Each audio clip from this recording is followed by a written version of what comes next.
Nice to be here. My name's John McDougall. I'm a board-certified internist.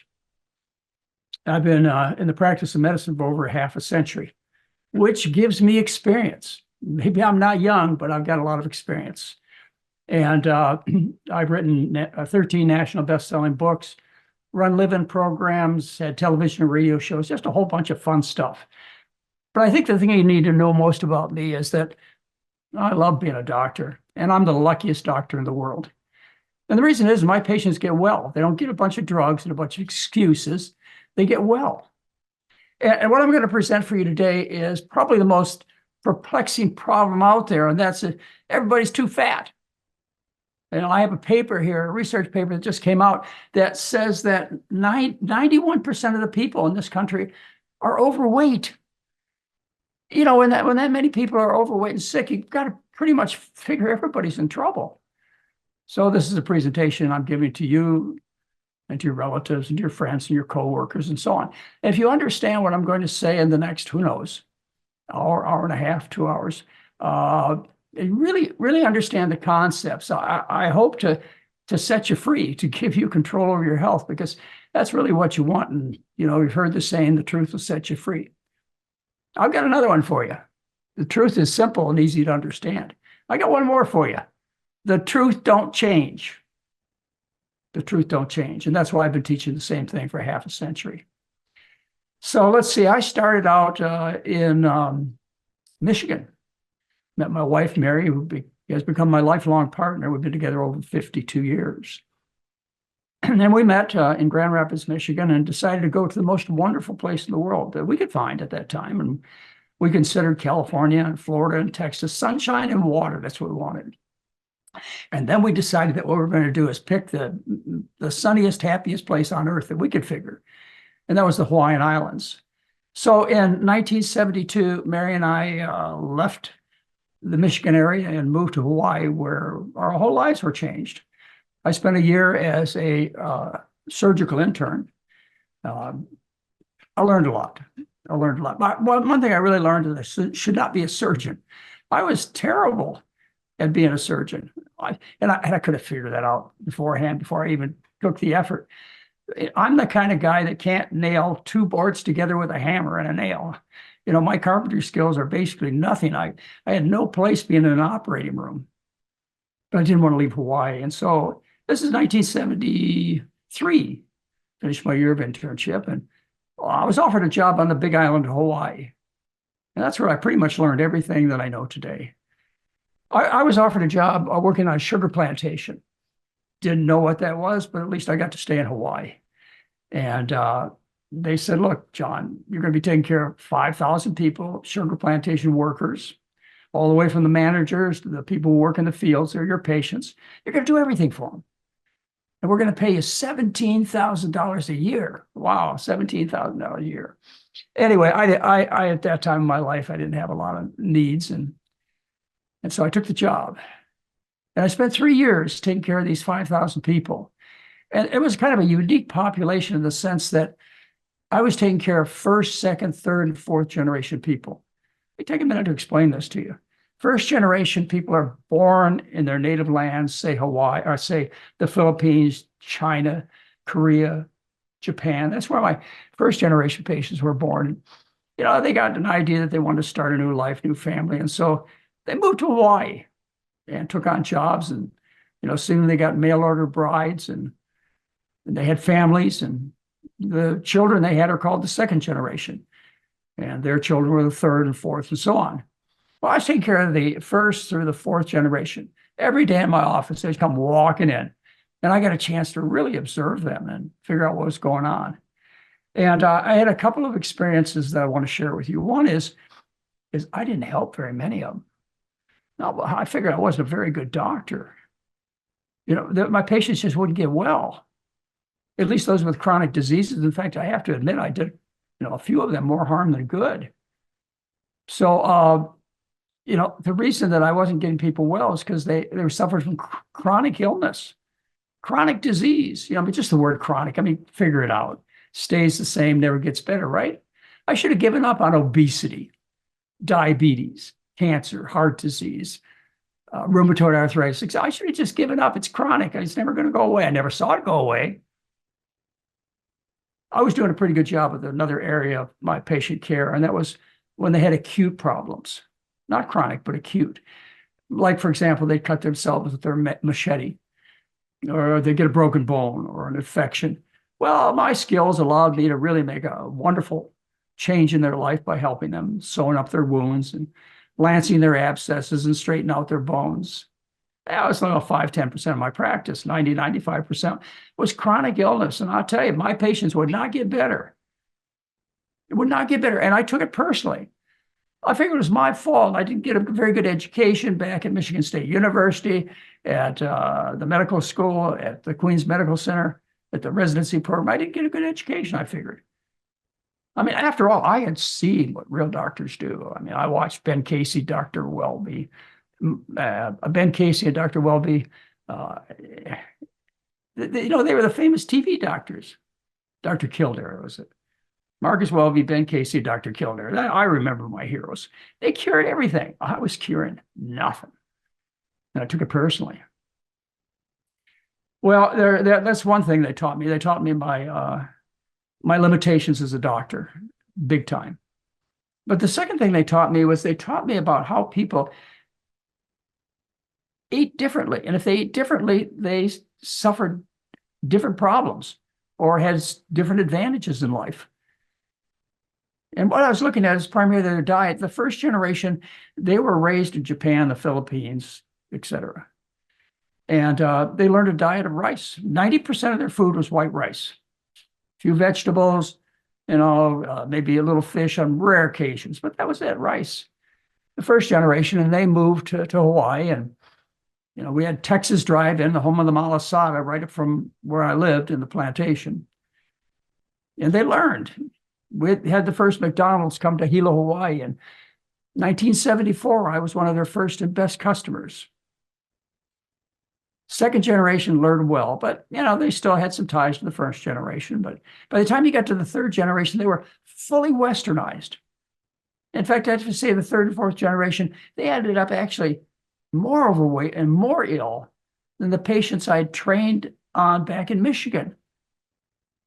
They enthusiastically embraced the Western diet. Anyway, 3 years of that, deciding I was a bad doctor and had to fix that problem. And still hadn't done a lot changing my diet. Changed it a little bit at that time. Anyway, after 3 years in 1976, I went back. Well, I went back to the John Burns School of Medicine in Honolulu, Hawaii. That's where I went. It was a great program. And I went back to learn how to be a good doctor. I had a good attitude. And I watched my mentors, these really, really good doctors from major universities all over the country. And I watched them apply their skills to similar patients to mine. And guess what? Their patients didn't do any better. So I figured out pretty quickly the problem was not mine. The problem was the system doesn't work, and it hasn't changed much in the last 50 years. It still doesn't work.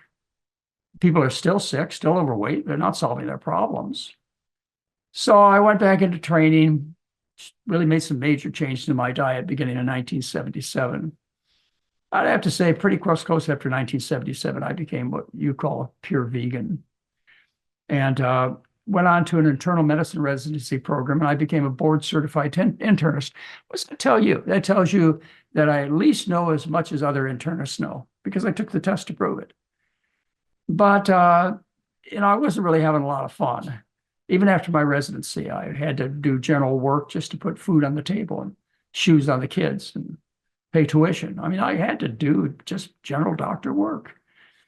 But eventually I developed a practice in Hawaii where my practice came completely from people who were interested in what I was interested in. And that happened about 1986. I threw away my beeper. I stopped working after 5 o'clock, and I only saw people who wanted to practice the kind of medicine that I practice. So I set up a general practice, and stayed in that practice until, let's see, about 1987. Yeah, I was there from 1978 to 1987. I was in general practice. So 1986, 1987, I was contacted by the people in California from the Helena Hospital, where they'd run programs related to diet and exercise. St. Helena Hospital was an Adventist hospital, so they had the Seventh-day Adventist religion behind them, which encouraged vegetarian eating, if you know anything about the religion. Anyway, they convinced me that my professional life would go better if I moved from Hawaii to California. And so we did so in about 1987. And I ran for 16 years. I ran a live-in program. It was a 12-day program. Sometimes it was a 10-day program. And I did that up until the year 2002. And finally, in 2002, I'd had it with a hospital-based system, and I left. And I'll tell you the reason someday if you're interested in why I left. But I left. I just couldn't take it anymore. I didn't want to be associated with the people that I was working with anymore because of what they were doing, because I knew better. So anyway, I practiced at St. Helena Hospital in the Napa Valley from about 1987 to 2002. And then in 2002, after I left St. Helena Hospital, I set up a resort in Santa Rosa, California. A pretty nice resort it was. And we ran a 10-day program there. And I saw over 3,000 patients there. So 3,000 at St. Helena, at least 3,000 in the resort program. We stayed there for 18 years. And then we had the pandemic, the COVID-19. You remember, and no transportation, no hotels, nothing. And we were closed down. We were shut down. And so what we did was we set up a telemedicine program, which was the best thing we ever done. I can't tell you what a transition it's been for the staff and the patients. Cut the cost of the program by 2/3. It's only a third of what it cost you when you were traveling to California to visit me. And so we cut the costs. We improved the compliance and the education, and in some ways the personal contact. So the people are now doing better at our telemedicine program, which we've run for it's coming on 4 years now. They did better in the telemedicine program where we took care of them in their own homes. And that's part of why. Because they were in their own homes and they could learn how to cook right where they were living. It doesn't like they had to travel from the resorts, go home, throw everything out and start over.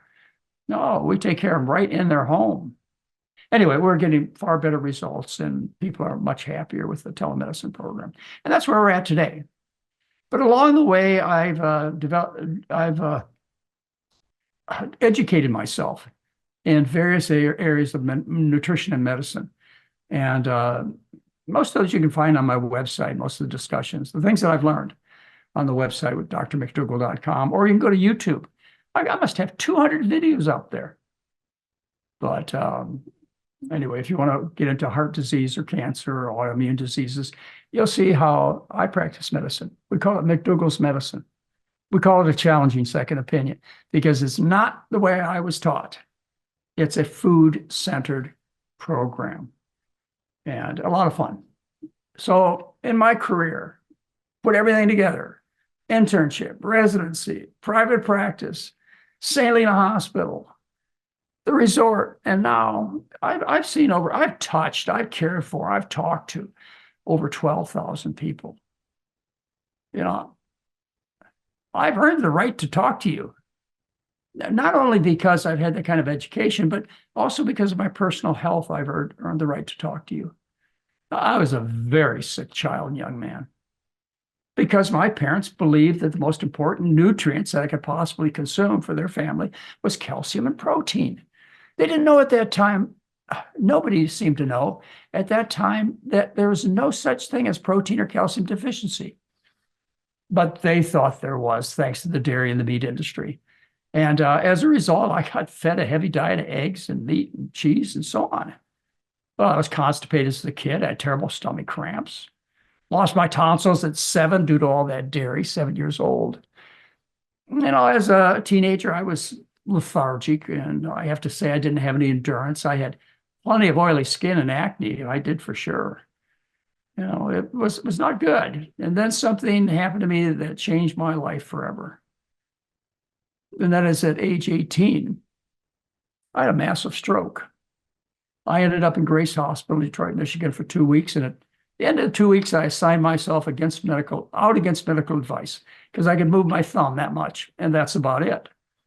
Well, it changed my life in a couple of ways. One, it introduced me to the medical businesses.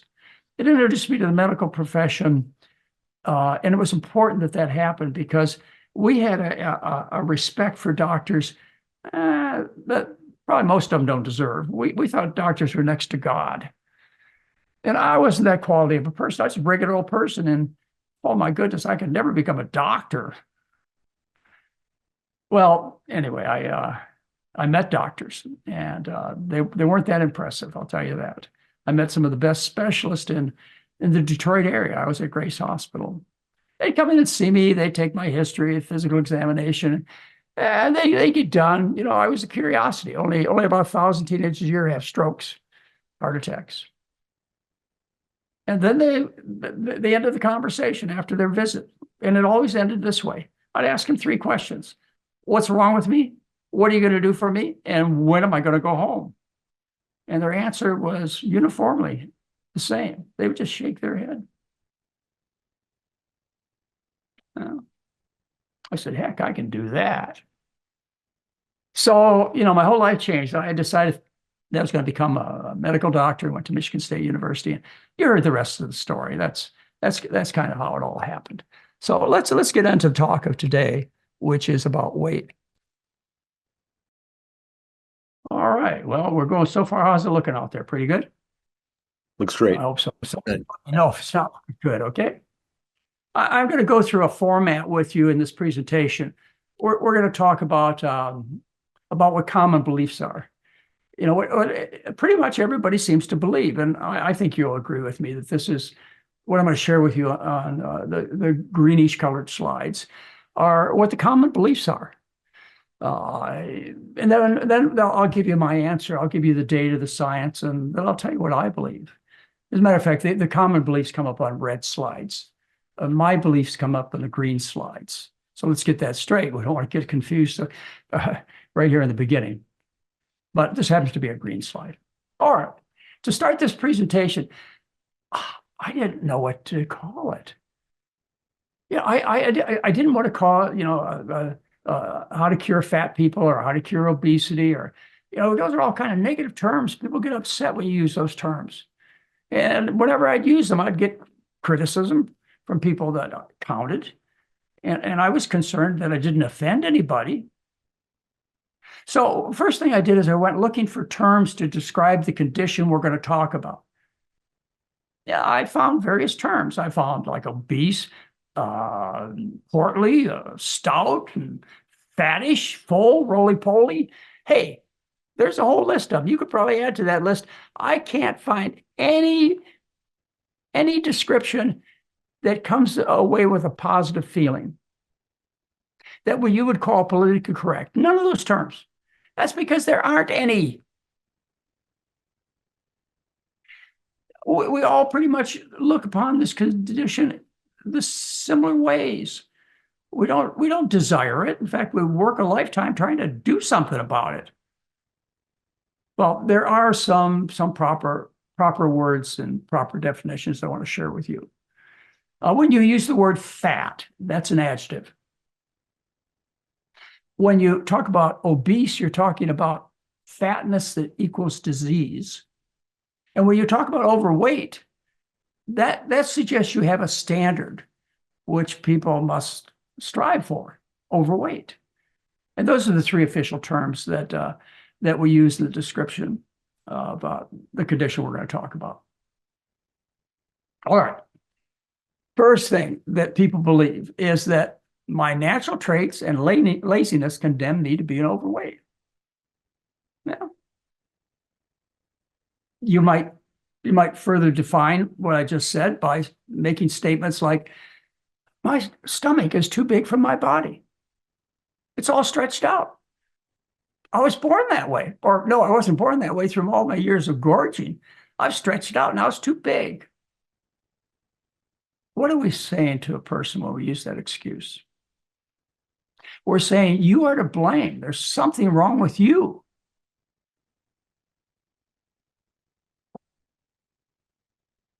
I was just born with fat genes. That's my problem. After all, there's a lot of animal research that's done that identifies genes that have a tendency towards gaining weight with various animals. So maybe you got fat genes. Well, again, you are to blame. There's something wrong with you. Or how about your emotional mental state? You got names for yourself when it comes to this situation. You're a compulsive overeater. You got an eating disorder. Maybe it's psychiatric. You are to blame. There's something wrong with you. How about exercise? This is one I'm sure initially you would go for. You'd say, oh, yeah, it's my fault. I don't exercise enough. Well, again, you're to blame. There's something wrong with you. And of course, none of these are true.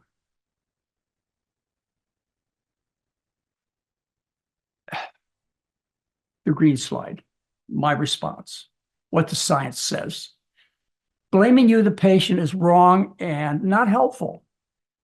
Likely you're perfectly normal. I know lots of things have happened to you, and health problems, and got a lot of emotional distress, and everybody could exercise more, right? Yeah, at least makes you fit if it doesn't help you lose weight. All right, let's go on to another common myth. If I only were a stronger person, I could solve my weight problems. If I had some willpower, that's my problem. I'm just not strong. Well, there's an experiment that you might consider doing. We did it not as an experiment, but as a statement. This was back in the 1980s. Mary and I belonged to a congregation in Honolulu.